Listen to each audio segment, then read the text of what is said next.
In the heart of the Mojave Desert, where a city was once conjured from dust and pure hubris, the neon signs are starker, and the silence is beginning to feel heavy. This is a story not about the glitzy golden era of the Rat Pack. This is a modern mystery, a scientific and economic puzzle that suggests the world's greatest gamble. Las Vegas has finally made a bet so big it cannot possibly win. For decades, Vegas sold a fantasy that a limitless future could come with a few $1 billion and a grand architectural vision. Now, that vision is eating the city alive. We are talking about the $20 billion in massive, ambitious projects the Hyatt developments promised to secure Vegas's future that have instead triggered a crisis. In the last 6 months, over 1.5 million fewer tourists arrived in the city, an 11% plunge. And from the vital artery of Canadian tourism, a shocking 60% collapse has incinerated billions in revenue. The very people who bankrolled the train are now running for the exits. And the hard, logical truth behind fall is a masterclass in how ambition, when detached from common sense, becomes a destructive force. The hard truth starts now. The promise of Vegas has always been spectacle, and nowhere is that spectacle more visible than the string of failed mega projects that now haunt the Strip's periphery. Look at the Fontainebleau, a massive blue glass tower. For over a decade, it was a $3 billion skeleton, a silent 67-story monument to a market that collapsed in 2009. It sat there, escalators leading to nowhere, marble floors gathering dust, a single overreach. Billionaires cycled through it.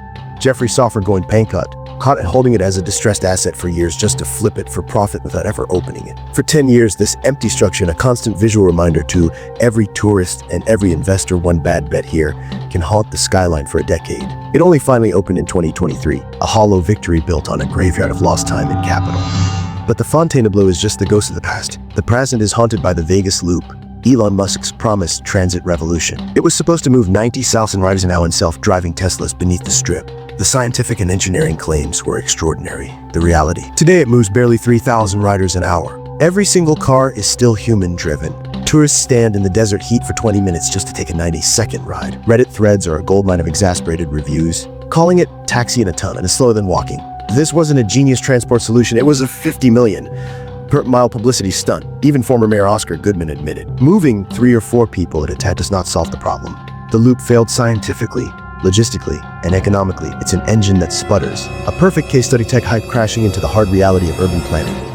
The history of Vegas is littered with these ambitious, science-defying failures. Remember the Las Vegas Monorail, built for $650 million. It opened in 2004, promising seamless travel. Within months, it was technically unreliable, shut down, and eventually filed for bankruptcy. Urban analysts still study the monorail as the perfect cautionary tale of flashy, expensive solution that never matched the city's actual needs, propped up by pure wishful thinking.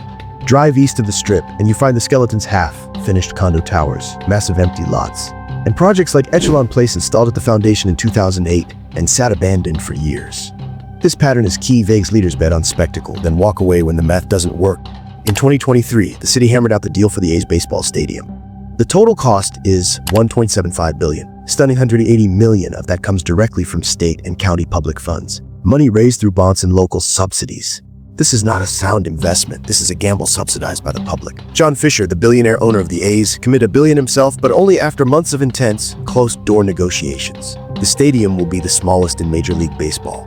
Legislators, during the negotiation process, voiced serious doubts, with one assembly member saying, "We're subsidizing billionaires while asking working families to pay $50 a day in resort fees.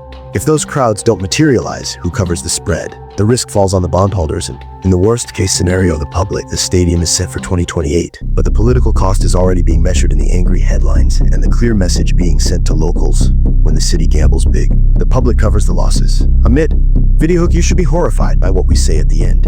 Or what you are about to hear next should genuinely horrify you. The projects we've discussed, the A's Stadium, the Loop, and other financial black holes, didn't just waste money. They fundamentally changed the visitor experience in a toxic, cascading way.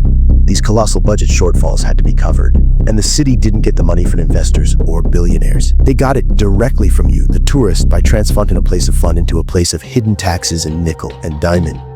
Part that explains the 1.5 million missing tourists and the 60% collapse in Canadian visitors. Look at the fees. A standard room on the Strip now comes with a $55 resort fee tacked onto the nightly bill. Before taxes, before the actual room rate. Valet parking at the biggest casinos is now $40 a day. For a simple 3-night weekend, the average traveler is faced with nearly $300 in non-negotiable fees just to walk through the door. This isn't just about profit. Internal forecasts show these fee hikes are actually being used to plug the budget holes left by those failed mega projects and falling gaming revenue. The logic is chilling. Fewer guests means higher charges, pushing even more people away. This is where the story shifts from economic collapse to a very human betrayal. For decades, Las Vegas was the democratic dream, a place where a middle-class American or Canadian family could get a taste of luxury on a shoestring. Now, that same family of 4 from Ohio finds it after tallying the resort fees, parking, and mediocre meals. They save hundreds of dollars by canceling Vegas and booking Orlando or San Diego instead. Fun fact, travel agents in Vancouver are reporting a massive surge in bookings for all-inclusive resorts in Mexico and Africa casinos in Montreal, directly as a result of the Strip's greed. The sentiment is raw. On TikTok and Reddit, the Vegas ripoff tag clips show nearly empty casino floors at 10 p.m. on a Saturday. One longtime visitor writes, "Vegas was for everyone. Now it's for whales and influencers." The city's attempt to reinvent itself as an elite destination has its most loyal, mid-tier visitors, the true economic engine, out the door. The collapse is personal, measured in the dealer's empty tip jar, which one veteran says is barely a third of what it was 2 years ago, and in the frustration of a young surfer who thought she was joining the party but is now watching it end. The collapse is now so complete that even a massive Hollywood deal was destroyed by the city's instability. Warner Brothers flew in of an $8.5 billion studio campus, a ticket to Hollywood prestige. They promised a 2028 opening. By January of the next year, the entire project was dead. Leaked memos blamed shaky financing and lenders spooked by the city's economic turbulence. They packed up and left before a single shovel hit the ground, leaving behind yet another empty lot and a fresh entry in the ledger of broken promises. So, the mystery is solved. The logical pattern is clear. Las Vegas has been caught in a vicious, self-destructive cycle. It seeks to finance its future with spectacle, approving in $20 billion in projects with flawed logic and public subsidies. When these projects fail, the city compensates for the budget shortfall by aggressively nickel and diming the tourists through astronomical fees. This predatory pricing strategy then drives away the core customer base, especially the cost-sensitive Canadian and middle-class American traveler, which accelerates the drop in visitor numbers, creating an even larger rent to be covered by the next round of fee increases.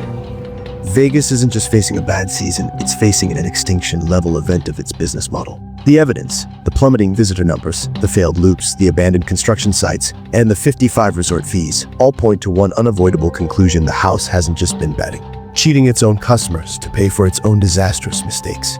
The money's gone, the tourists have fled, and the party is officially over. This logical, scientific, and slightly horrifying breakdown of its greatest mystery is exactly what we do here at Oddworld Files. If you appreciate a deep dive into the hidden patterns and logical truths behind the biggest stories in the world, be sure to subscribe if you are new here and hit that notification bell. Thank you for watching.